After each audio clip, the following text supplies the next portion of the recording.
Today's video is going to be a very brief unboxing video of the LONOVE BK90 High Efficiency Soldering Station. So I bought this thing yesterday. Shipping was lightning fast, and but I bought it because my soldering iron that I had for like the last 7-8 years just suddenly gave up the ghost. The SCR failed.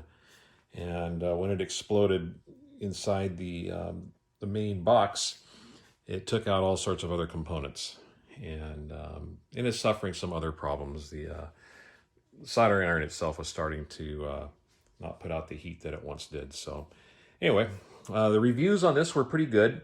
There were no YouTube videos that I could find, describing, how well it was. So I decided to make a quick unboxing video, and after it's unboxed, I'll hook it up and we'll kind of see how it is. So, and I'll probably do a follow-up video in 6 or 8 months just to describe how it's held up. So I haven't opened this up yet, so I'm going to open it up now, and we'll see what it looks like. Okay, packing looks good. Instruction manual. Yeah, there we go. Okay, so, all right, that is good to see. So I felt that some of these reviews were a little bit off. Some people said that these things didn't come with any tips, or it only came with 1 tip, but it looks like it's got 5 tips, and it's got 3 tips. This one, and this one, that are obviously perfect for, soldering the kind of electronics that I'm going to solder. And it's got these flat tips that are used for other uses, which I'm probably not going to use them for. But anyway, that's still good to see. And again, for what it's worth, Amazon sells LONOVE replacement tips, another set of 5 for like $8, and I picked those up as well. They should be delivered tomorrow. So don't let anyone tell you that tips aren't available. I found tips perfectly fine. They're on Amazon, and they're quite inexpensive. Okay, so let's go ahead and see. So a big question I had was the flexibility on the cord for the soldering iron, because that's a big thing. That's back in the day when I was doing warranty repair work for Panasonic and RCA and things like that. The Wellers that we had really nice flexible cords, and this is actually measuring up pretty nice. The cord that I had on the previous soldering iron, which I actually got it over here, I could show you, had memory to it. So as soon as you kind of move this thing around, it became kind of troublesome and got in the way. But this is twice as flexible as the previous soldering iron that I had. It has a little bit of memory to it because it was wound up, but once you handle this, you'll see it's pretty nice. It's not bad. I'm actually impressed so far with this. The connector seems strong. Again, 6 months down the line, when I do an update to this video, we'll see how well all this holds up.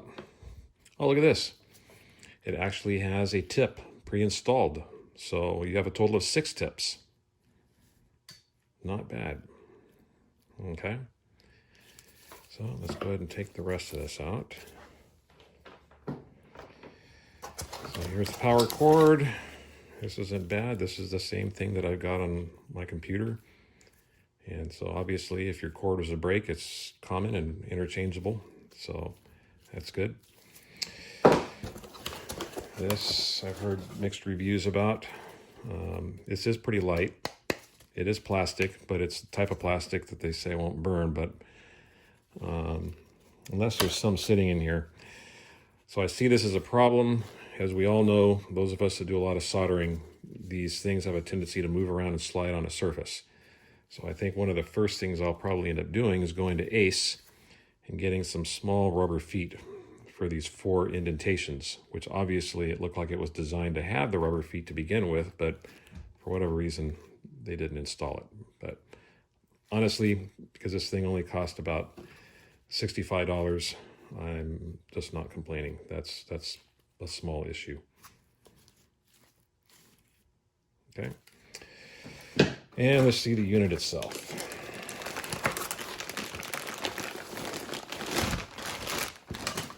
All right, so this is pretty beefy. It's not light. It feels pretty well made. That's not moving. Switches feel strong. That's a good solid feel to it. It's got good venting in the back. Don't mistake that for a heatsink. That's just venting. So, all right, so let me go ahead and back out of here for a second, set this up, and just do a quick preliminary test. Oh, look at this. So this does have the anti-skid rubber feet on it. Too bad they didn't put those on the soldering iron base, but that's fine. And that is not a break, by the way, this little discoloration. That's some sort of discoloration in the plastic, so that's nothing I'm going to be concerned of. All right, so let me go ahead and turn this thing on.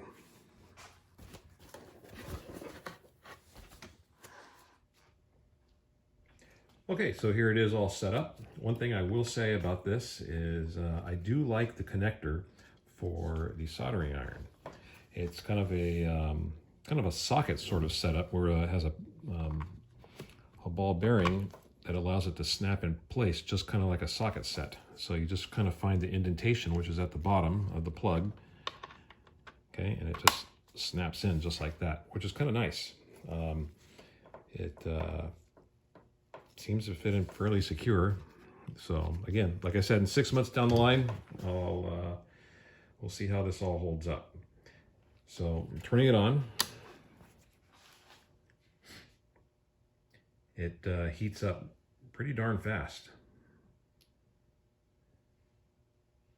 Now this has all these different station settings and memory settings, lockouts and stuff like that for so nobody uses your station. That's obviously not a thing I'm going to really deal with. In fact, I'll probably just let somebody else review that into things. But for me, this is just going to be for soldering basic electronics, which I do almost on a daily basis. And nobody else is going to be using the station, so I really don't need to do anything like that. The temperature controls seem to be pretty good.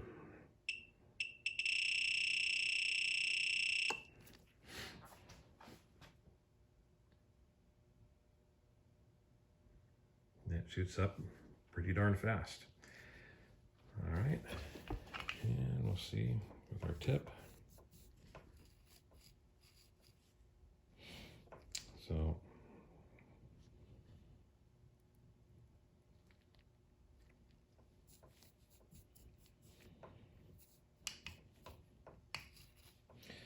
So obviously it works. There's no need to do a soldering test because it obviously melts solder, and that's all basic stuff. So,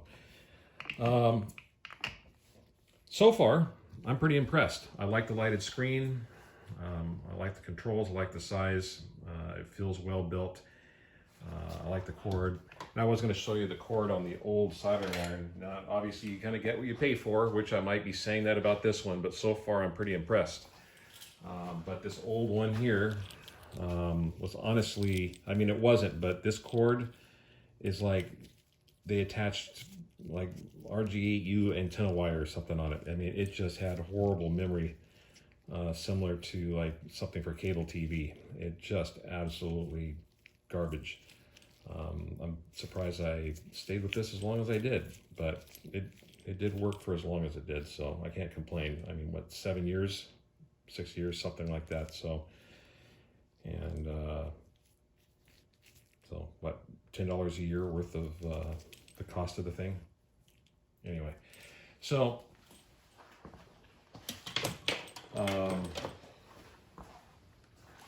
yeah, I don't really have anything negative to say about it.